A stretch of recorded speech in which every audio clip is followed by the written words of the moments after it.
Untuk hari ini kita akan belajar tajuk pengelasan tumbuhan. Sebelum ni kita dah belajar pengelasan haiwan, iaitu haiwan vertebrata dan invertebrata. Hari kita nak belajar sifat-sifat tumbuhan. Okay, kita nak bezakan ciri-ciri tumbuhan ni.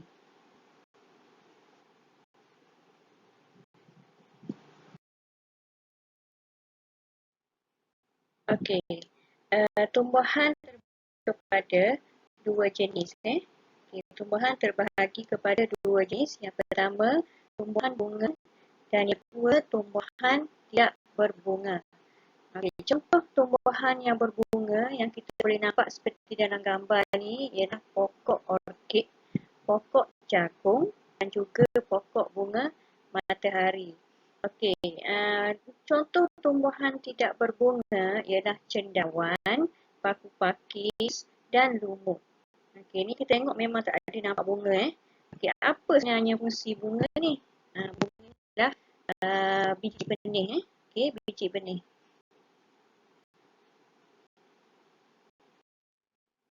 Okey, kita boleh tengok gambar dua jenis tumbuhan berbunga ni. Gambar pokok jagung, gambar pokok rambutan. Ada beza antara kedua-dua pokok ni. Yang pertama kita tengok batang pokok dia, tapi dalam gambar berjelas lah. Batang pokok dia tu lebih lembut. Batang pokok jagung lebih lembut daripada batang pokok rambutan. Okey. Tumbuhan bunga ni dibahagi kepada dua jenis. Okey, pertama ialah monocotyledon, yang kedua ialah dicotyledon. Mono ni maksud satu, dico ni bermaksud dua.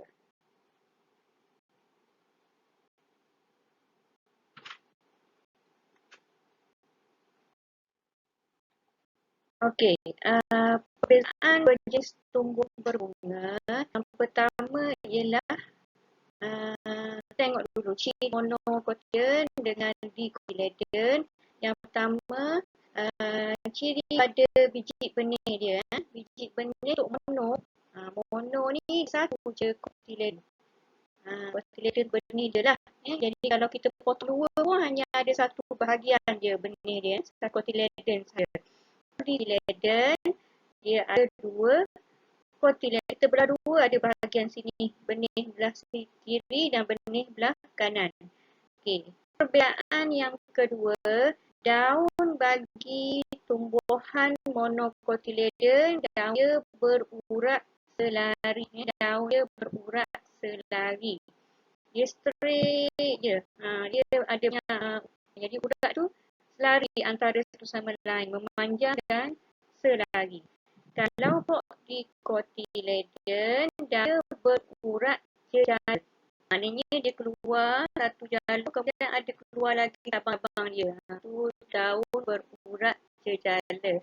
Okey, ketiga, pokok monocotyledon ni, tumbuhan monocotyledon, batang pokok dia tidak berkayu. Biasanya ada air di dalam batang dia tu. Dia tidak keras. Batang pokok tidak berkayu. Kalau pokok dicotyledon, batang pokok dia berkayu.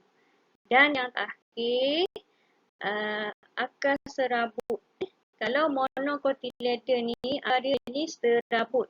Kalau kalau pokok cotyledon, akar dia akar tunjang.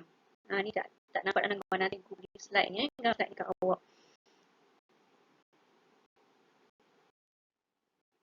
Okey.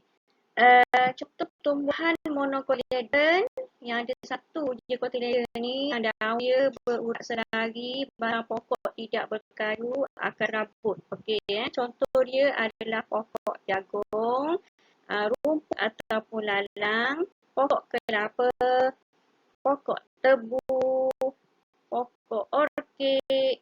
Orkid ni walaupun dia berbunga, nampak banyak bunga kan. Kita ingatkan dia tu macam pokok bunga mari, pokok bunga kan. Tapi dia punya daun dia berurat selari. Okey, ni pokok kelapa sawit. Okey, ni tumbuhan monocotyledon. Okey, untuk contoh tumbuhan dicotyledon, pokok bunga ros, pokok bunga apa? Pokok bunga apa ni nama dia? Ah,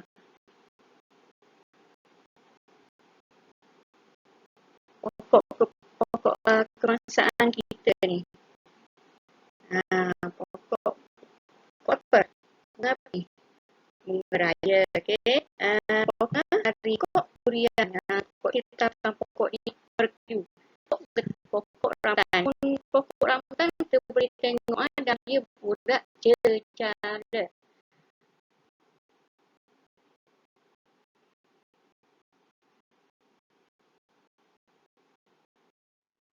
Okey, sudah habis mengenai tumbuhan berbunga. Sekarang tengok tumbuhan tidak berbunga. Contohnya adalah alga, lumut, juniper, paku pakis. Empat kategori tumbuhan tidak berbunga.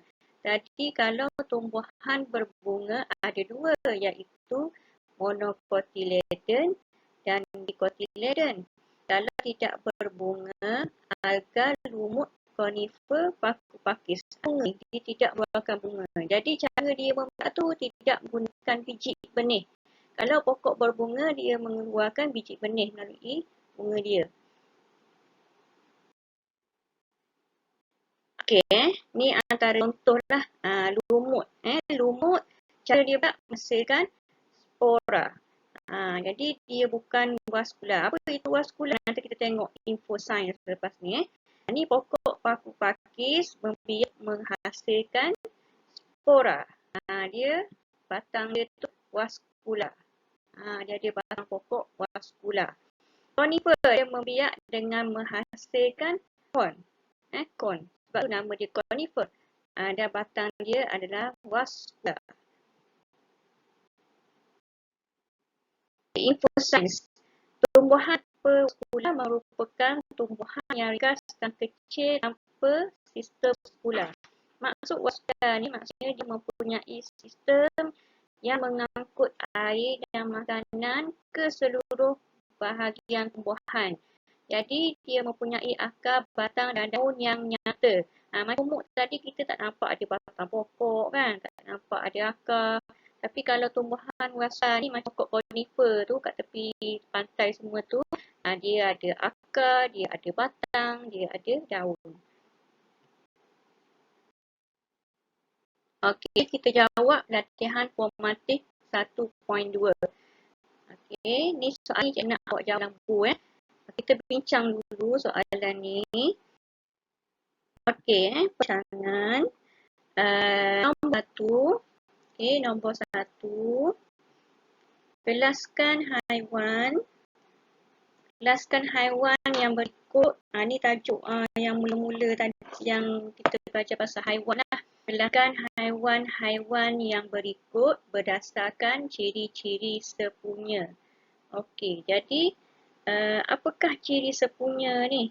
Ciri sepunya ni maksudnya yang mempunyai ciri yang serupa antara satu sama lain. Okey, contohnya kura-kura. Kura-kura dalam kumpulan apa? Kura-kura ni dalam kumpulan amfibia kan? Okey, kura-kura dalam kumpulan amfibia, jadi dia mempunyai cengkerang, kulit dia kering, kulit dia keras bersisik bersisik yang kering. Macam buaya. Jadi kura-kura ni mempunyai ciri yang sepunya dengan buaya. Belut. Belut ni ada ciri sama dengan apa? Belut ni mempunyai kulit yang lembap kan, macam ikan. Okey. Dolphin. Jadi belut sama dengan dolphin ciri sepunya dia. Okey, orang utan. Orang utan dia kategori mamalia, dia sama juga dengan belut dan juga dolphin. Platypus. Platypus ni kategori mamalia juga. Penguin kategori burung. Jadi kita kena cari penguin cari kategori haiwan yang mempunyai ciri yang sama dengan penguin, iaitu itik. Sebab dia kategori burung. Katak dan kodok tu kita tahu dia kategori amfibia. Jadi dia mempunyai ciri yang serupa. Okey, dapat jawab soalan nombor 2. Jadi kita kumpulkan haiwan tu, kita kumpulkan dia berdasarkan ciri sepunya. Jadi kura-kura kita kumpulkan sama dengan buaya. Belut sama dengan dolphin. Orangutan sama dengan platypus dan sama dengan platypus lah. Okey, katak sama dengan kodok. Penguin sama dengan itik. Okey, nombor 2. Pokok bunga matahari dan pokok padi merupakan tumbuhan berbunga. Nyatakan 1 persamaan dan 3 perbezaan antara kedua-dua tumbuhan tersebut. Jadi persamaan dia dua-duanya merupakan tumbuhan berbunga. Tapi sebab dalam soalan dah bagi tahu dia tumbuhan berbunga, kita kena explain lebih lagi lah. Kena terangkan lebih. Jadi kenapa dia berbunga? Kerana dia menghasilkan biji benih. Itu adalah persamaan antara pokok bunga matahari dan pokok padi. Okey, 3 perbezaan. 3 perbezaan. Yang pertama, bentuk daun dia. Bentuk daun pokok bunga matahari adalah berurat jejala. Pokok padi, daun dia berurat selari. Itu ciri yang pertama. Perbezaan yang pertama. Perbezaan yang kedua, pokok bunga matahari mempunyai batang pokok berkayu. Pokok padi mempunyai batang pokok yang tidak berkayu. Itu perbezaan yang kedua. Perbezaan yang ketiga, pokok bunga matahari mempunyai akar tunjang.